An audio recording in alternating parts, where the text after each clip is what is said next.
All right, ready? Here we go. Love, love, love. The book of love. Who wrote the book of love? Yes. God wrote the book of love. That's what I meant. That's what you meant. Used to be a song in the 50s, tell me, who wrote the book of love? I can't remember who sang that song, but it was a big monster hit. Something like that, back in what they called the happy days. But anyway, the book of love is Deuteronomy, because he says this 25 times. So the word love is used, one in Exodus, chapter 20, in verse 6. We should read that. What exactly? It says here, but showing mercy to thousands, to those who love me and keep my commandments. This is the one. He says love twice in Leviticus, and that's as it relates to loving our neighbors and loving God with all our heart and loving our neighbors as ourselves and the strangers who dwell among us. So that's the two things there, 19, 18, and 34. Love doesn't appear anywhere in the book of Numbers. It's a troubled book, you know. It's a book of troubles, that thing. And now we get to the love 25 times in Deuteronomy. 25. God is love. So there is a book by a German theologian called Eric Sauer, and the book is The Dawn of World Redemption. It goes through the Old Testament and talks about redemption, and in that book he talks about for there to be love, there really has to be three identities, okay? And this is the idea of triunity or trinity that comes from, there has to be a lover, there has to be someone that the lover loves, and then the third identity is the sense or the presence of love. So God is love. God the Father is the lover. His beloved is His Son, and the sense, and a very real personal and a person is the Holy Spirit. It's the sense or those identities of love. He has, so this is, where there is love, there has to be a trinity. There has to be a trinity. There has to be a beloved, a lover, a beloved, and then something between the beloved and the lover. And so God is this, and that's, it's a great explanation. It's a good book. I don't know if you'd have to buy a used one. I don't think it's printed anymore. It might be on the internet for free, actually, at this point. But it's called The Dawn of World Redemption. The man's name is Eric Sauer, and he writes a lot of powerful things about, the progression of God's eternal plan and this idea. So love, 25 times in Deuteronomy. And so now this is reduced to maybe these two sentences, okay? God's love of man is the motive of His government, and man's love of God is the motive of obedience. So these two sentences really define that. Why is there love? Why is there law? Why are there commandments? God gives these things, gives these ordinances, institutes these things because He understands man. He loves man. He is trying to give him a sense of how his life can be best lived. And, the question of why is really the one that man has a big problem with. This is what you do. This is how you do it. This is who I am. This is where you're going to be. God can answer those big questions, the 5 W's. Who, what, when. When, this is when you're going to be there. This is when you will succeed. God answers those substantive questions that have, but why is the question that doesn't have, it's the question that doesn't have substance. What is what is a question of substance? When is a question of time? Where is a question of place? How is a question of process? I missed one. right? And who is a question of person. All of those have definitive answers. Why does not have that definitive answer? It's the trust factor. It's like, and I can see this, and it's the question that doesn't have like a tangible kind of answer that Satan used in the garden to say, has not God said that you can eat of all the trees of the garden?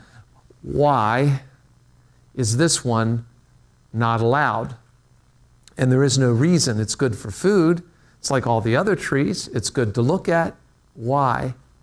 And so the things that God is going to say about behaving, like why not lobster? Like why not? No, I can have a rockfish, but I cannot have lobster. And God doesn't really explain why. He just says, this is about obedience. This is about believing me. I'm telling you to do it this way. So God's love is the motive of his government. If you follow these things and you trust me and you believe what I say, there's a relationship that develops. I say something, you believe it's true, and there's the relationship that develops, a relationship of trust. Our primary problem, man's primary problem with God, is a lack of trust. I don't believe what he says. Adam and Eve did not believe what he said about the tree, and they found out that it did mean death, and it did mean separation from fellowship with him for centuries, for millennium. It did mean that. It did mean that the beloved Son had to take on flesh and had to endure 33 years and then endure 3 hours of separation from the Father and the Spirit. That had to happen. So man's love is the motive. So my love to God is a basic, and love is a choosing to trust. Choosing to trust. And maybe you've seen that. Well, you don't know. You don't really know that person. You don't really know that, you don't really know that they're going to be on time. You don't really know them that well. And it's like, we all make these sort of trust decisions. You don't really know if that guy's going to stop at the stoplight. Maybe he doesn't see red. But you proceed through. You proceed through. So you are making decisions of faith and trust. How many hundreds of them on your way to Bible college? You don't really know. You don't really know if Pastor Androlonis is going to be on time. You don't really know if he's going to race through the PowerPoint so that you can't copy down all the notes. You don't really know that, but you trust that he'll be here. You trust that. So you develop a relationship with me coming to class. You develop a relationship with the other drivers on the road. You have sort of an understanding. When it's red, you stop. When it's green, I go. And so this idea of trust, we have it. And so the idea that God's saying, don't eat that, why should I not eat that? Why? Tell me why I shouldn't eat lobster. Give me a good reason. Because I've talked to the Gentiles and it sounds like with butter it's really tasty. And why should I not eat it? It's like so the love of God's motive for us, his government, is love. And so the more that we can communicate that to ourselves, our hearts and minds, then we develop trust, and then that leads to obedience. So God is love, man needs law. So this is a logical kind of progression. I'm not going to say it's going to satisfy everyone's logical equation, but I will say God is love, man needs law to keep things under control, to keep us from crashing into each other at intersections, such as Frankfurt Road and Sinclair Lane. And in love, God provides his law. He provides the structure. He provides the structure, and we love because he first loved us. God's first evidence of love is, okay, I'm going to tell you some things. If you believe me, then this is going to be. If you trust me about what I'm saying. And that comes back to that statement, like, believe me about the tree and you will live. That's it. Believe me about the tree and you will live. That was the only instruction that God had to Adam and Eve. Just believe me about it. I can't go into the whole knowledge of good and evil and tell you why you shouldn't eat of that and what the consequences. You can't comprehend that. This is about our relationship. Just believe me.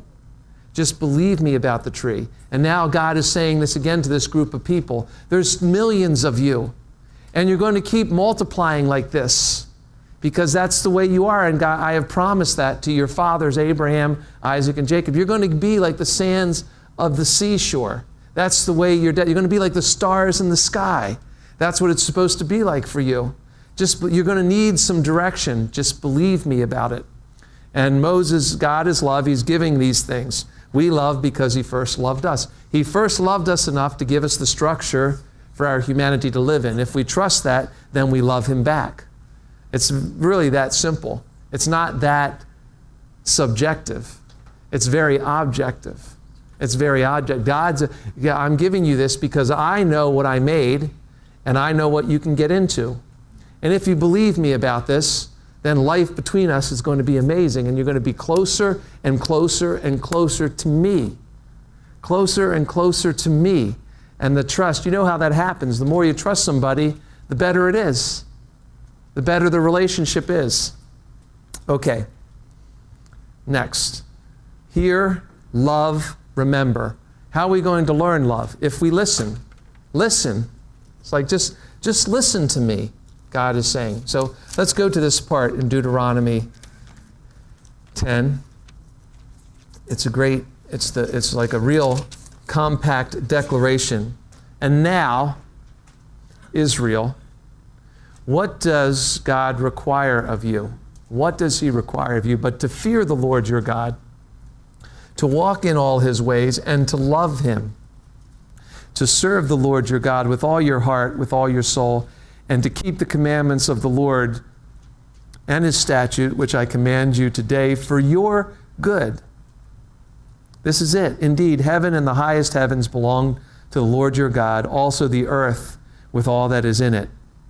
The Lord delighted only in your fathers to love them. He chose their descendants after them, you above all peoples, as it is this day. Therefore, circumcise the foreskin of your hearts and be stiff-necked no more. This is a heart issue. This is a heart issue. Just pull the thing away, that hard thing, that hard covering on your heart. Just pull that thing away and just stop being stiff-necked people. For the Lord is your God. The Lord your God is the God of gods, the Lord of lords, the great God, mighty and awesome, who shows no partiality nor takes a bribe. He administers justice for the fatherless and the widow and loves the stranger, giving him food and clothing. Therefore, love the stranger. You were strangers in the land of Egypt. That's what you were. So love the strangers. Verse 20, you shall fear the Lord your God, and you shall serve him, and to him you shall hold fast and take oaths in his name. He is your praise. He is your God, who has done for you these great and awesome things, which your eyes have seen. And your fathers went down to Egypt with 70 persons, and now the Lord your God has made you as the stars of heaven in multitude. So, 12 to 22, these, 11 verses, Moses is just getting to the heart of the whole issue. As he just said, believe me, fear the Lord, and look at what's happened to you. Look at all that you've seen. You were 70, 400 and some years ago, and now you are like the stars of the heavens in multitude. That's how far God has brought you. That's what God has brought you to. In chapter 11, he says this, it shall be that if you earnestly obey my commandments, which I command you today, to love the Lord your God and serve him with all your heart and with all your soul, then he'll give you the rain as you need it.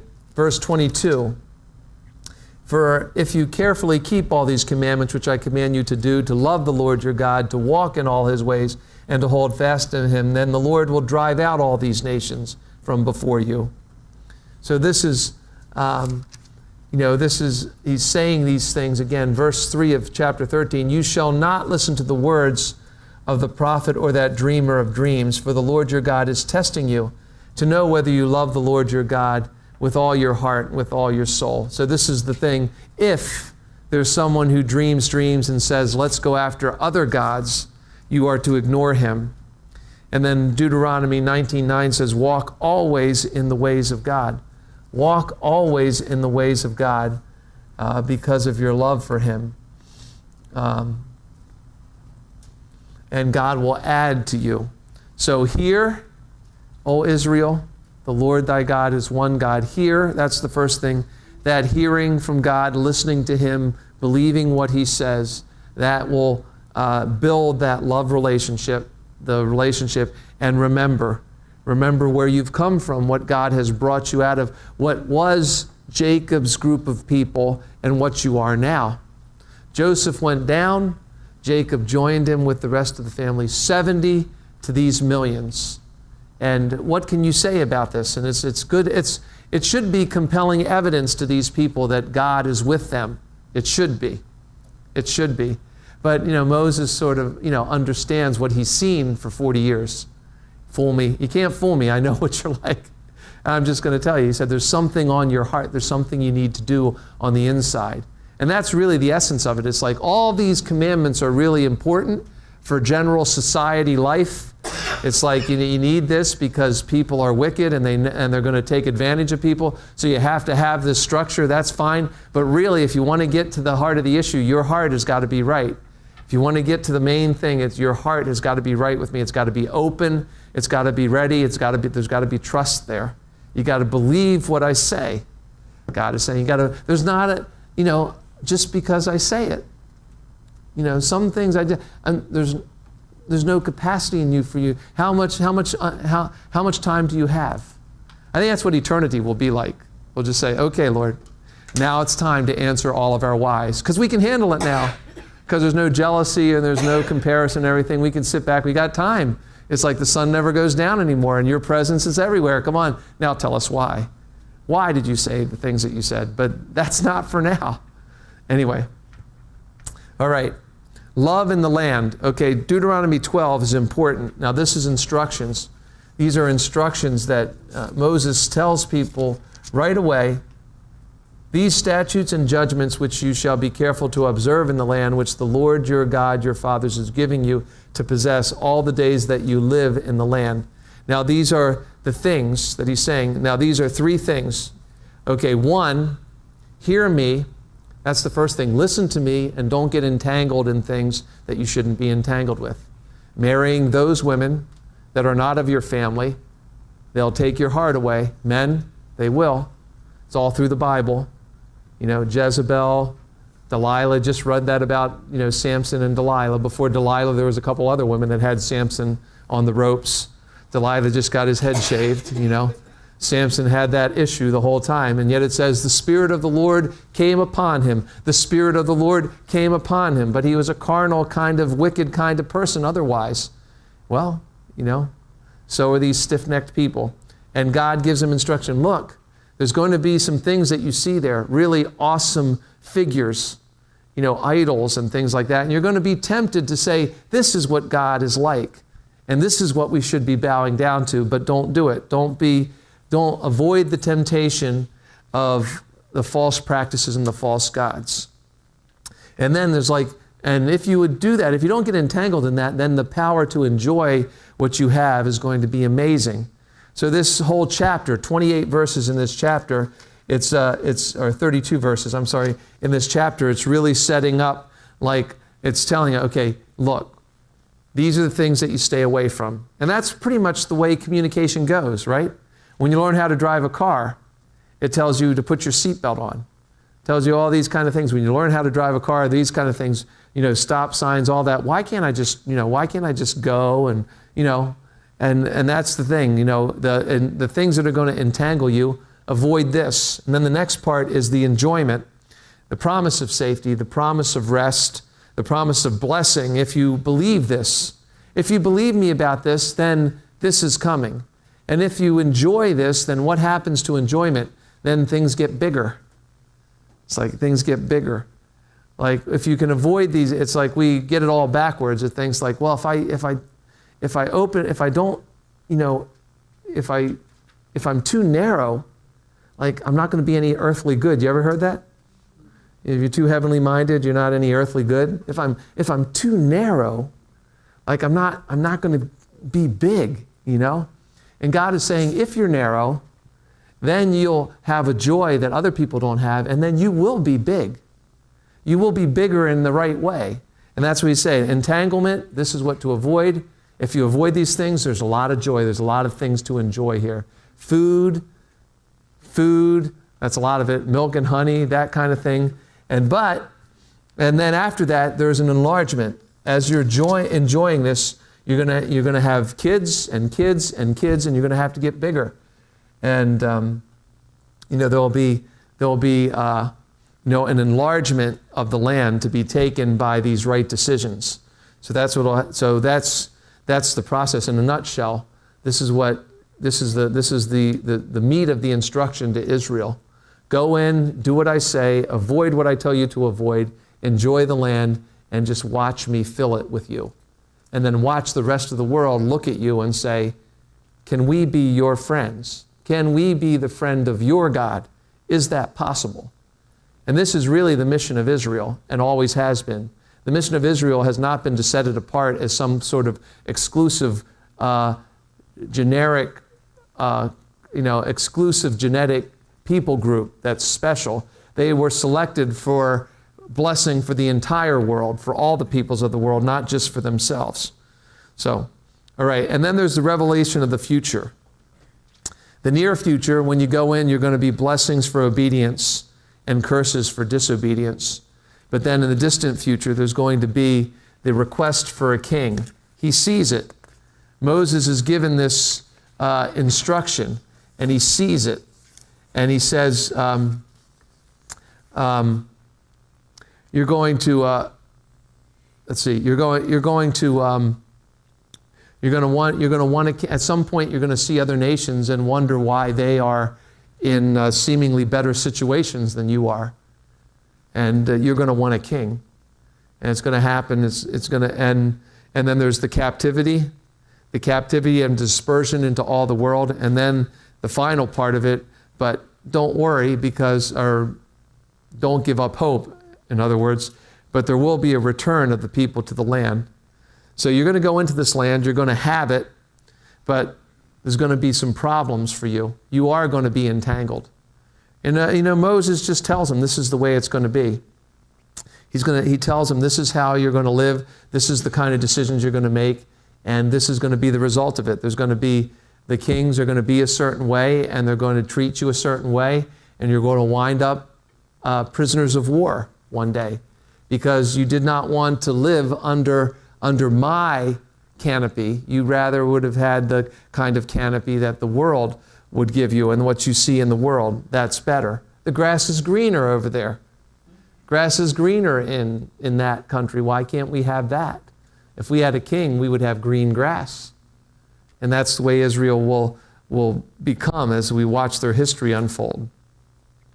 So these are some maybe overriding lessons that come as Moses gets finished talking to the people. Chapter 30. Now it shall come to pass, when all these things come upon you, the blessing and the curse which I have set before you, and you call them to mind among the nations where the Lord your God drives you, and you return to the Lord your God and obey his voice according to all that I command you today, you and your children with all your heart and with all your soul, that the Lord your God will bring you back from captivity and have compassion on you, and gather you again from all the nations where the Lord your God has scattered you. If any of you are driven out to the farthest parts under heaven, from there the Lord your God will gather you, and from there he will bring you. Then the Lord your God will bring you to the land which your fathers possessed, and you shall possess it. He will prosper you and multiply you more than your fathers. And the Lord your God will circumcise your heart and the heart of your descendants, to love the Lord your God with all your heart, with all your soul, that you may live. So that's the one thing that God demonstrates here, is that the love of God for this people and for his people never lets go. Always the chastening of the Lord aims for the restoration and the trust. God says this is the way it will be if you do it this way, and then it is. And so You know, when people get angry at God for the consequences of wrong decisions, they have to come back to the book and say, this is the way God said it would be, and this is how it is. You know, the problem is not what God said. The problem is my lack of trust in what God said. You know, and God allows the consequence. Like it says, and God hardened Pharaoh's hearts. And it's like, well, did God make Pharaoh that way? No, Pharaoh made himself that way. And God instituted the consequences. The more he denied the power of God, the harder he got. And God is always going to aim for this restoration, but not the ruination of the nation. He wants to restore it. Chapter 30, verse 15. See, I have set before you today life and death, death and evil, in that I command you today to love the Lord your God, to walk in his ways, to keep his commandments, his statutes, and his judgments, that you may live and multiply. That you may live and multiply, and the Lord your God will bless you in the land where you go to possess. So more instruction. If you do this, this is the way life will be for you. Verse 19, I call heaven and earth witnesses today against you, that I have set before you life and death, blessing and cursing. Therefore choose life. Choose life, that both you and your descendants may live, that you may obey, that you may love the Lord your God, that you may obey his voice, and that you may cling to him, for he is your life and the length of your days, and that you may dwell in the land which the Lord swore to your fathers, to Abraham, Isaac, and Jacob, to give them. So this is the power of this, the power of right choices. He's saying, this is what I say, this is what you do, this is the momentum that you'll have. It's like the consequence. Truth, ignore truth, suffer the consequences. That's really, what God is saying to that. Hold those promises. So in this farewell song, at the very end, Moses is going to sing this song. It says here, where does it start? Let's see. Where does it start? Verse 32. Moses begins to sing this song. And it's interesting the way he starts this song. Moses isn't going in. Moses isn't going into the land. He was the leader. He had a relationship with God. God told him to do something. He didn't do it the way God told him to do. He struck the rock twice rather than speak to it, and God held him accountable for it. Even in the life of Moses, dishonor of God cost him. There was a consequence. So the leader is always to think that, okay, well, Moses had a really good deal, but when Moses stepped out of the order that God had given him, God put him under the consequence also. You did not give me glory there. The people thought your stick was a magical stick. You smacked the rock, and that was not giving. I said to speak to the rock. You spoke to the rock, and the water would have come out. Everything would have been fine. But Moses was prevented from going in there. We don't see Moses again until Matthew 17:3, Mount of Transfiguration. Moses and Elijah and Jesus are together with Peter, James, and John on the mount in near Jerusalem, and that happened. So Moses, we don't know, did Moses get to watch all this? We know that God took him up to the top of the mountain. You can look over and see what's going on there, but you're not going in with your people. Joshua's going to do that.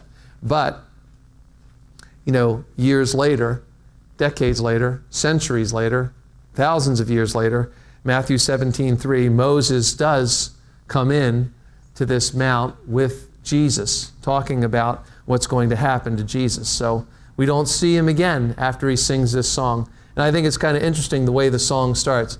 Listen, heaven, give ear, O heaven, I will speak, and hear, O earth, the words of my mouth. This is a message for the earth. This is a message for everyone.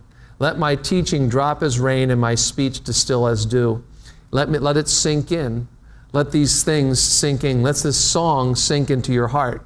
If you sing this song in your heart and you learn it, then you won't be left on the outside. I think that's the way Moses is saying, listen to God. I know what I'm talking about. I didn't listen to God, and I'm not going in with you.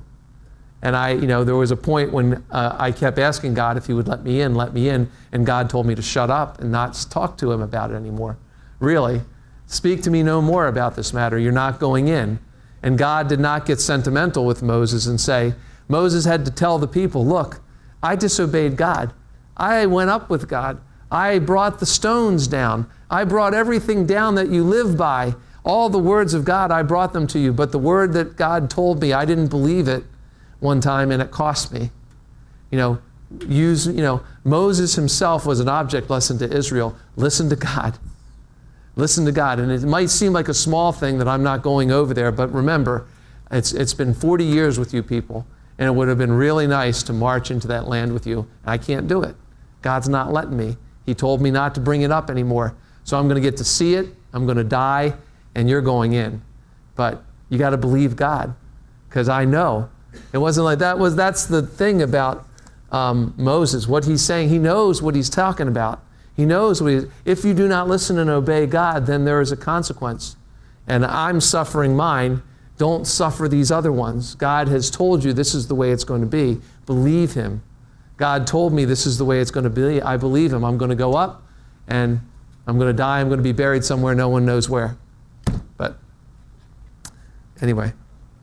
All right. So there we see Moses. There's a nice little piece of art. Moses on the mount. Peter, James, and John looking there. I don't know who I think that's from Peter, James, and John are up there. John is probably the one on his face. I'm thinking that because he's always a little bit more sensitive. Peter just can't keep his eyes off it. He's like going, I can't turn away. Anyway, the promise of Christ is in this verse, Deuteronomy 18:14. The Lord thy God will raise up unto thee a prophet from the midst of thee, of thy brethren like unto me. Unto him shall you listen. So again, this is the promise of Christ, and this is what are they telling him? Listen to him. When this one comes, you got to listen to him. You got to listen to him. You got to be aware of who he is. You got to listen to him. If you don't listen to him, consequences again. And then Deuteronomy 32, the mission statement. Give ear, that's the first one. Give ear, that's the first line there. Be showered with teaching. I like this. Let my teaching drop as the dew. Be showered with teaching. That's what you're here for in Bible college, to be showered with teaching. So you understand that. Be showered with teaching. Proclaim the name of the Lord. Very clear mission statement, these first 4 verses. He's the unchangeable one. He's the rock. His way is perfect. And he's the righteous and upright one. This 4 verses of verse 32, the first 4 verses, God is giving Israel its mission statement. God is the rock. This is the one who does not change. This is the upright one. You listen to him, believe him, follow him, and what's the best thing? Give ear and be showered with teaching. You don't really learn so much about who he is unless you listen to what is said about him and what he said about himself. So listen to that. Let the teaching, look at these 5 books I've given you. Let these thoughts sink in, and sink in. Either think in you and sink in you. Anyway, what was the last part? Okay, sorry. All right, and so that's where God is. That's where the conclusion of the book happens. The promise. Oh, there's one other thing that we should notice, and this sets up in the midst of this book. That's going to be the passage that's maybe hidden in the middle of the book. Is something that's going to be has to be understood to understand the next books that come after this. And this is back in chapter 17, and verse 14. It says that when you come to the land which the Lord is giving you and possess it and dwell in it and say, I will set a king over me like the nations around me, and you shall surely set a king over you. Moses is saying, you are going to want a king and you're going to set one over you. And then Moses gives instruction for that king, and he says, verse 16, the king should not multiply horses for himself, nor cause the people of Israel to cause the people of Israel to return to Egypt to multiply horses. For the Lord has said to you, you shall not return that way again. Neither should he multiply wives for himself, lest his heart be turned away. Nor shall he greatly multiply silver and gold for himself. Also it shall be, when he sits on the throne of his kingdom, he shall write for himself a copy of this law in a book, and from the one before the priests of the Levites. And it shall be with him, and he shall read it all the days of his life, that he may learn to fear the Lord his God, and be careful to observe all the words of this law and these statutes, that his heart be not lifted up above his brethren, and that he may not turn aside from the commandment to the right or the left, and that he may prolong his days in the kingdom, he and his children in the midst of Israel. So in the middle of this book, talking about the prophet, talking about the land, he's saying, he gives this prophecy, you're going to have a king, and this is what the king should be like. And when we read about Solomon, you read about how Solomon is, we notice what it says about in the books of 1 Kings and 1 Chronicles. We know that Solomon had lots of horses, like thousands of horses. He had 1,000 women in his life somehow, however that worked out. 300 wives, 700 like sub-wives. Concubines are wives with diminished privileges. And we don't know, wow, did he really sleep with all those women? I'm not quite sure. But that's that's mystifying to us that a man would have 1,000 women in his life. It's just, one woman is 1,000 women. Really, it just is true. But that's a good thing. That's a really good thing. Ladies, just accept it. Just accept it. I've said this before. Just accept your design. That's the way it is. Men, just believe it, understand it.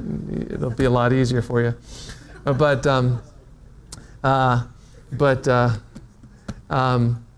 He makes these statements about the king, the problems of an earthly king. How can an earthly king avoid problems? Don't be consumed with the possessions of horses and silver and gold and wives. And what's he say? Write for himself a copy of this law. So the king, one of the king's primary jobs was to take the books of Moses and write them down for himself again and again and again, so that he knew what the law said. So that's the book of Deuteronomy. Moses has this song, and then he has some blessings to pronounce on the people of Israel. And then it says, Moses, of the servant of the Lord, died there in the land of Moab, verse 5 of chapter 34. And according to the word of the Lord, and God buried him in the valley of the land of Moab, opposite Beth Peor. No one knows his grave to this day. Moses was 120 years old when he died. His eyes were not dim, and his natural vigor did not diminish. And the children of Israel wept for Moses in the plains 30 days. So the days of weeping and mourning ended, and Joshua the son of Nun was full of the spirit of wisdom, for Moses has laid his hands on him. So the children of Israel heeded him. But since then there has not arisen in Israel a prophet like Moses, whom the Lord knew face to face. So that was the last word there.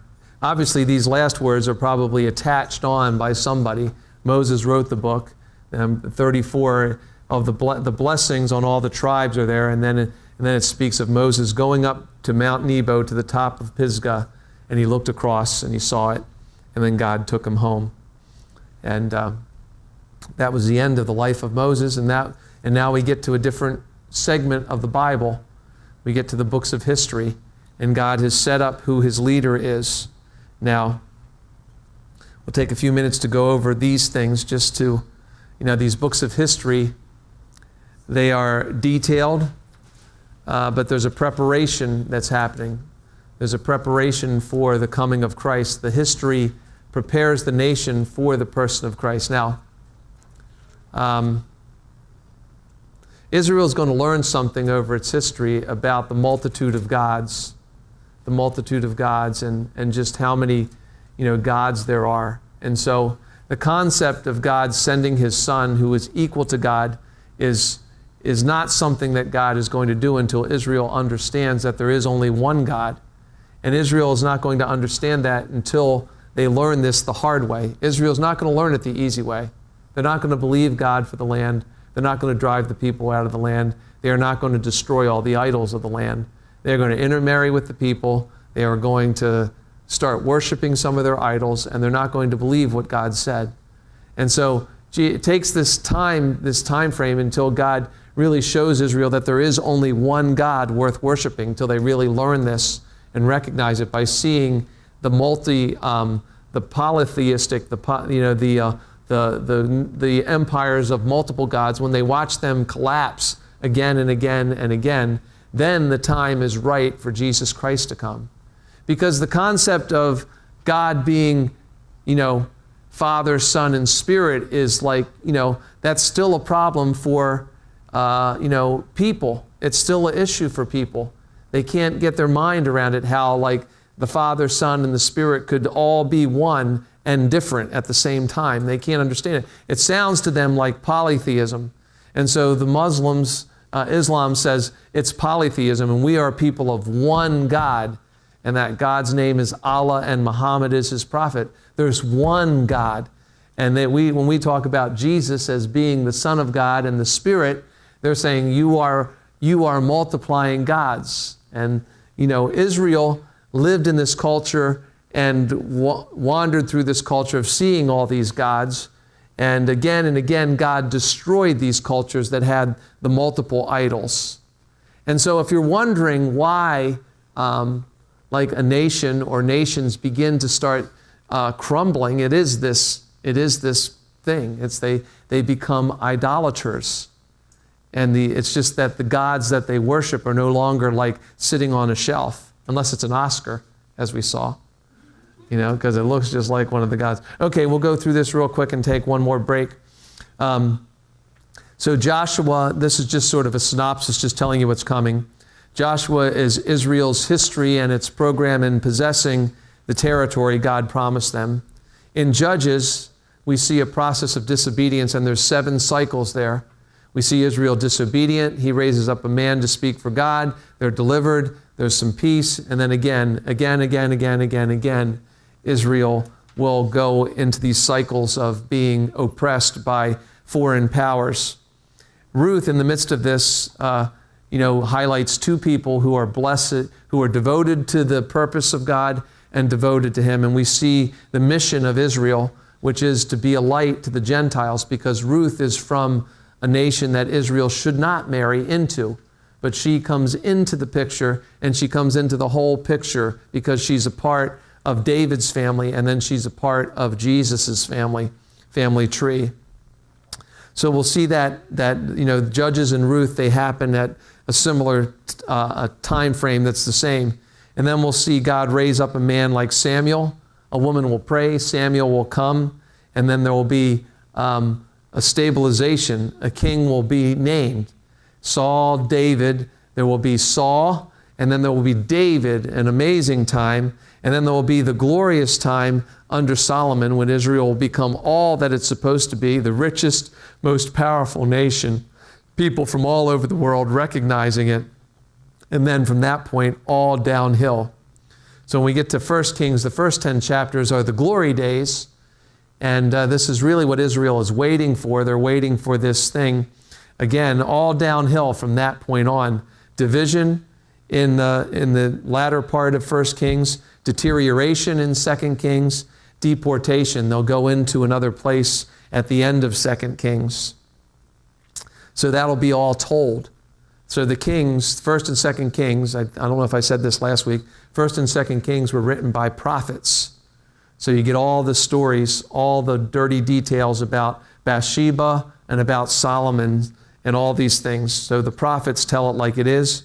But the preparation for Christ continues. The priests provide the temple point of view of everything, and that's in the Chronicles. 1st and 2nd Chronicles are written inside the temple. It's written by the priests. So they prepare for the temple to be built. Solomon builds it. And then there is a destruction and deprivation and destruction of Jerusalem. And Israel is taken captive to another land. And then in the book of Ezra, it talks about the process of coming back to the land, the restoration of the temple. And Nehemiah talks about the restoration of the nation. And then Esther is a message to all those people who don't come back, because only 603,000 fighting men go over the Jordan into the promised land. That's men between 20 and 50 fighting men. When Israel comes back years later, hundreds of years later after the captivity in Babylon, only 49,000 will come back with them. 49,000 total. 603,000 men, you add to them all the families that they probably had. Let's say they had a wife and 3 children each. And you can extrapolate that out to 3 million people. But after they're all scattered around, when they say you can go back to your land, you can go back to the place God promised you in the book of Ezra and Nehemiah, only 49,000 will answer that. Just under 50,000 will answer that call and go back. And so Esther is a book to those who are scattered throughout the rest of the world. Like you look at Esther, says God still protects all those people, even if they chose not to go back to the land of Israel. So that's just an overview of, coming back. That's just an overview of the books of history that we'll be going through beginning after your break. We're going to start with Joshua. So 1st and 2nd Kings, and then 1st and 2nd Chronicles, Ezra, Nehemiah, Joshua, Judges, Ruth, 1st and 2nd Samuel. These are the next series of books they'll be coming in the next weeks about. So we're transitioning out of the books of the law into the books of history, and then we'll finish up in the books of poetry or wisdom. That'll happen in a few weeks. Yes? Yep. So, all right. So we'll leave this up, and you can take a break for 10 minutes, and we'll come back and talk about the book of Joshua a little bit.